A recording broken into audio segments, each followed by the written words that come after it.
бөтөн жерде жүрүп кантип бир туугандарыбызга жардам бербей коебуз? Жөн эле ғой, биз эле өзүбүз төлөп коебуз. Жок, Алыспай эке. Эми силер акчаңарды коротпой эле болочу. Мен эле төлөп турайынчы.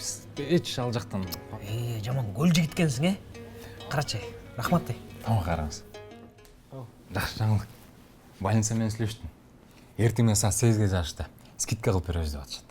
$25,000 эмес, $15,000 эле бүтүрүп беребиз деп атышат.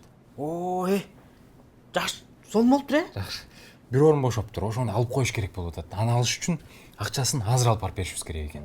Азыр болсо анда барып келе калалы жүр. Жок. Силер жатып уктап эс ала бергиле. Мен акчаны алып барып берип, андан ары үйгө өтүп кетем. Эми больницада калса, андан көрө силер эртең менен 7:30 даяр болгула. Абдет, рахмат. Карачы, сом болуп кеткен турбайбы, бул жак карабайсың.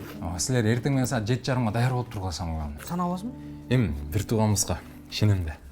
Маке, жолуң ачык экен. Баары тарс бүтүп атат го. Аныңды албай атпай телефонду. Эми эмне болот Калысбай ака? Эмне болмогулу, эртең менен саат 7:30 тиги квартиранын астына барайын. Эртең менен келем деп Адилет. Ал уктап да окшойт. Ал жана уктай бергиле деп чын эле айткан окшойт, Биритке акча менен булакка деп да окшойт, я. Мен жатарда доскага дуа кылып коем. Жакшы бала экен, рахмат депчи.